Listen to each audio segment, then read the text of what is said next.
Welcome back, psychology students. You ever wonder why you suddenly need that new phone? Or why some commercials just work? Well, that's the magic of consumer psychology. In this video, we're diving into the consumer psychology option for Cambridge A-level psychology, your go-to guide for mastering Paper 3 and Paper 4. We'll break down all 5 key studies, explain what you need to know, and give you quick tips and recap tools to make your revision easier and smarter. Let's get started.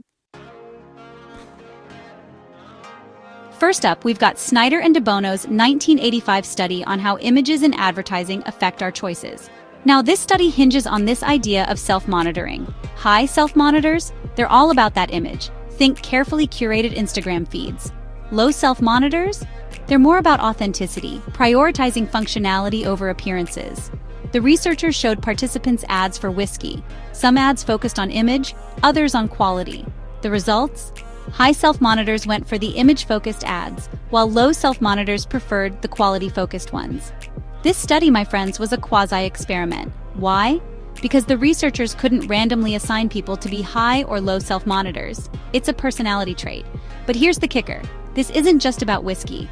This study screams targeted marketing.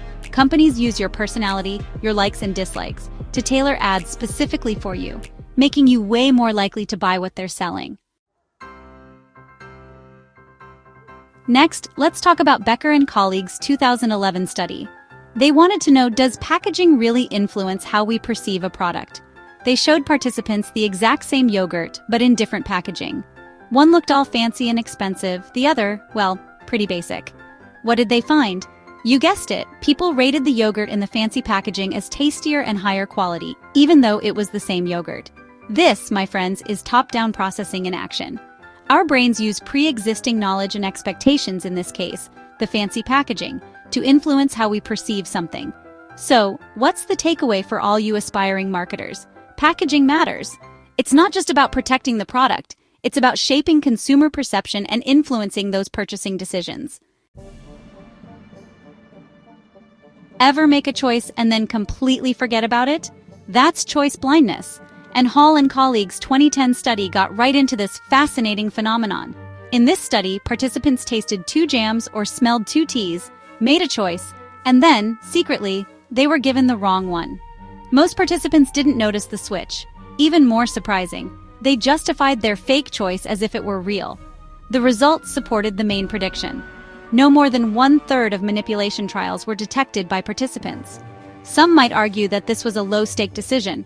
Those who were offered the free gift were actually less likely to notice the manipulation than those who were not offered a gift. This study throws a wrench in the reliability of memory and highlights the power of demand characteristics. We want to please the researchers, so we come up with reasons for our choices, even if those choices weren't actually ours. This has huge implications for consumer decision-making. Are we really in control of our choices, or are we influenced by external factors we don't even realize? Let's talk about Robson and colleagues' 2011 study on table spacing in restaurants. They were curious about how something as simple as the distance between tables could influence our dining experience. This was a field experiment, meaning it took place in a real-world setting, a restaurant. They adjusted the table spacing and observed how it affected diners' behavior and spending habits. What did they find? Diners at tables spaced further apart actually spent more money. Why? Because that extra space created a sense of privacy and intimacy, making them feel more comfortable and willing to linger longer. This study is a great example of environmental psychology in action. Our surroundings, even subtle things like table spacing, can have a big impact on our behavior. For businesses, this means paying attention to the environment they're creating for their customers. Now, let's look at North Shilcock and Hargreaves' 2003 study, which explored how background music in a restaurant can shape what customers buy. In their experiment, the researchers played 2 different types of music. There was a 76-minute CD made for each condition, either classical or pop. They found that for starters, coffee and total food, there was a significant difference in spending between conditions. For each of these conditions, spending was highest when classical music played. This is in comparison to pop music or no music. The researchers concluded that background music can subtly prime customers to make choices that match the music's cultural cues, even if they aren't aware of it. This study highlights the power of atmospheric psychology, how even the style of music in a dining setting can unconsciously influence what we buy. So, next time you're out to eat, pay attention to the music. It might just be nudging your choices without you realizing it. Quick tips: Paper 3 and Paper 4. Focus for Paper 3. No experimental designs, field versus lab, control groups, and IVDV. Understand how consumer decisions can be biased or conditioned. For Paper 4, debate free will versus manipulation.